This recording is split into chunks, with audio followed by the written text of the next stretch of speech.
இந்தியாவில் மத்திய அரசு இந்திய ஆட்சி மொழியாக நிறைவேற்றப்பட்ட அலுவல் மொழி சட்டம் 1963 அமல்படுத்துவதை எதிர்த்து தமிழ்நாட்டில் நடந்த இந்தி எதிர்ப்பு போராட்டத்தில் மயிலாடுதுறை அருகே மன்னம்பந்தலில் கல்லூரி மாணவன் மொழிப்போர் தியாகி சாரங்கபாணி உடலில் தீ வைத்துக் கொண்டு உயிர் நீத்தார். மொழிப்போர் ஈகி மாணவர் சாரங்கபாணியின் நினைவு தினமான இன்று மயிலாடுதுறை சின்னக்கடை வீதியில் நினைவேந்தல் பொதுக்கூட்டம் நடைபெற்றது. தமிழர் தேசிய முன்னணி நிர்வாகி பேராசிரியர் முரளிதரன் தலைமையில் நடைபெற்ற நிகழ்ச்சியில் சிறப்பு அழைப்பாளராக கலந்து கொண்ட தமிழ் தேசிய போராளி புதுக்கோட்டை பாவாணன் சிறப்புரையாற்றி பேசுகையில், ஆங்கிலேயர் ஆட்சியில் இருந்த நாடுகள் சுதந்திரமடைந்தவுடன் அந்தந்த நாட்டினுடைய தாய்மொழி ஆட்சி மொழியானது. ஆனால் இந்தியாவில் ஹிந்தி வந்தது. ஹிந்தி பேசுபவர்கள் மட்டும் விடுதலை அடைந்துள்ளனர். அந்த விடுதலை தமிழ்நாட்டிற்கு வரவில்லை. உலகில் முதன்மையான மொழி தமிழ் என்று பேசும் மோடியைப் போன்று யாதும் ஊரே யாவரும் கேளீர் என்கிற தமிழ் மொழியை வைத்திருக்கிற தமிழ்நாடு இருக்கிற இந்தியாவிலிருந்து வந்திருக்கிறேன் என்று ரஷ்யாவில் இந்திரா காந்தி பேசினார். ஒரு மொழியை ஆதரித்து பெருமையாக பேசி அழிப்பதுதான் இவர்களின் வேலை. கல்வி மொழி ஆங்கிலம், இசைமொழி தெலுங்கு போன்று மொழிகளை 4ஆக வைத்துக்கொண்டு நடுத்தெருவில் நின்று கொண்டிருக்கிறோம். நம்முடைய தேசிய இனங்களை அழிப்பது என்பதையே RSS BJP நோக்கமாக கொண்டுள்ளது. ஆளி இல்லாமல் போனாலும் தன்னந்தனியாக நின்று போராடுவேன். தமிழ்நாட்டை நீங்கள் அடக்க முடியாது. தமிழ்நாட்டில் சட்டமன்றத்தில் தீர்மானம் நிறைவேற்றினால் ஆளுநர் கையெழுத்து போட வேண்டும். ஆங்கிலேயர் ஆட்சி காலத்தில் தீர்மானம் நிறைவேற்றினால் லண்டன் கவுன்சில் கையெழுத்து போட வேண்டும். அன்றைக்கு ஆங்கிலேயருக்கு அடிமை, இன்றைக்கு டெல்லிக்கு அடிமையாக இருக்கின்றீர்கள். ஆங்கிலேயர்கள் கற்றுக் கொடுத்த அடிமைச் சொல் சார் என்பதன் பொருள் நான் அடிமையாயிருக்கிறேன் என்பதால்தான் இதுவரை நான் யாரையும் சார் என்று சொன்னதில்லை. சார் என்று சொல்வதை தவிர்த்து தமிழில் அழைப்பதற்கு சொற்களாயில்லை என்றும் கேள்வி எழுப்பினார். உலகில் எந்த மொழியை வேண்டுமானாலும் கற்றுக்கொள்ள 3 மாதங்கள் போதும். வாழ்நாளில் இன்னொரு மொழியை படிப்பதிலே கழித்து வீணாக அழிந்து போய்விடாதீர்கள் என்றார்.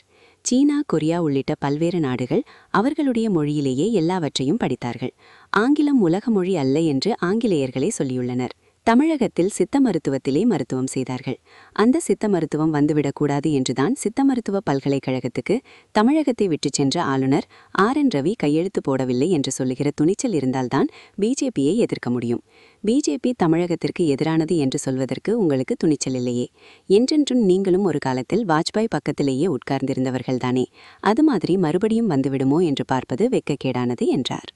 ஆனா உலகம் சொல்லுது, உனக்கு எந்த நாட்டு மொழி வேண்டுமானாலும் கற்றுக்கொள்ள 3 மாதம் போதும். ஏனென்றால் உனக்கு தேவையான சொல்லை மாத்திரம் நீ கற்றுக்கொள்வதற்கு 3 மாதமே போகும். வங்கியில் இருக்கக்கூடிய பணியாள் பியூன் இருக்கானே, அவனுக்கு இது லெட்ஜர், இது ஃபைல், அது மாதிரி அவனுக்கு ஒரு 5 சொல் தெரிஞ்சா போதும். அவனுக்கு வேண்டிய இங்கிலீஷ் 5 சொல்லோட முடிஞ்சு போச்சு.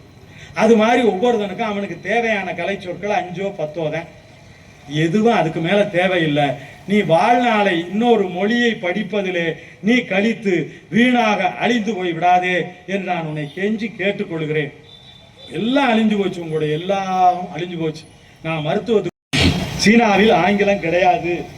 கொரியா நீங்க இங்க போய் பார்த்தீங்கன்னா ஹுண்டாய் அது கொரிய நிறுவனம், LG அது கொரிய நிறுவனம். அது என்னென்ன நிறுவனம்லாம் விளக்கி சொல்லலாம், நேரம் ஆயிரும்.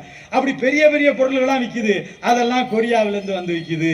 கொரிய நிறுவனம், அந்த கொரியாவில் ஆங்கிலமே கிடையாது. அவன் கொரிய மொழியில தான் நீங்க படிக்கணும்.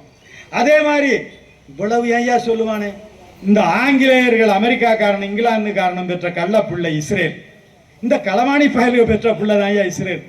அந்த இஸ்ரேல்ல ஆங்கிலம் இருக்கானா இல்லை. இஸ்ரேல்காரன் சொன்னா நாம நம்முடைய ஈப்ரு மொழியை பதிலாக ஆங்கிலத்தை வச்சுக்கலாம்னு சொன்னதான் சொன்னேன். அதுக்கு பதிலாக அங்கேயே இருந்திருக்கலாம். ஈப்ரு மொழி 1948 அழிஞ்சு போன ஈப்ரு மொழியை உருவாக்கி அவர்கள் அவருடைய மொழியிலே எல்லாவற்றையும் படித்தார்கள். லத்தீன் தான் அன்றைக்கு பெரிய மொழி என்று சொன்னப்பட்டது. அந்த லத்தீன் மொழி இப்போது இத்தாலியாக சுருங்கி போய்விட்டது. என் மேலான தோழர்களே, ஆங்கிலம் என்பது இல்லாத நாடுகள் வாழ்கின்றன என்பதற்கு சொன்னேன். ஆங்கிலம் உலக மொழியா? வெள்ளக்காரனை பார்த்து கேட்டோம். வெள்ளக்காரன் சொல்றேன் 100க்கு 8.25 பேருக்கு மாத்திரம்தான் ஆங்கிலம் தெரியும், 91.25 பேருக்கு ஆங்கிலம் தெரியாது. இது ஏன் செய்தி இல்லை? அவன் வெள்ளக்காரன் சொல்றேன் அது உலக மொழி இல்லை, அது உலக மொழி இல்லை. அது அதிக மருத்துவர், சித்த மருத்துவர் இன்றைக்கும் சென்னையில் இருக்கிறார். நான் சிறைச்சாலையில் இருந்தபோது ஆசிட் வீசி கைதாகி வந்திருந்த சுர்லா, அவர் அப்படியே நோயால நொடிச்சு வாடி எங்க வளாகத்து வாசப்படில் வந்து நிற்பார். அவரை தெய்வநாயகத்துக்கு நாங்கள் பரிந்துரை பண்ணோம். அப்படி ஒல்லியாய் குச்சியாய் காற்றில் பறப்பது போல இருந்த சுர்லா வெளியே வருகிற போது நல்ல வலிமையான ஆளாக வந்தார். சித்த மருத்துவத்திலே அவர்கள் மருத்துவம் செய்தார்கள். அப்படியான அந்த சித்த மருத்துவம் எங்கே? அந்த சித்த மருத்துவம் வந்துவிடக்கூடாது என்றுதான் இங்கே இருந்து போனானே ரவி என்கிற ஆளுநர். அவன் அதுல சித்த மருத்துவ பல்கலைக்கழகத்துல கையெழுத்தே போடல.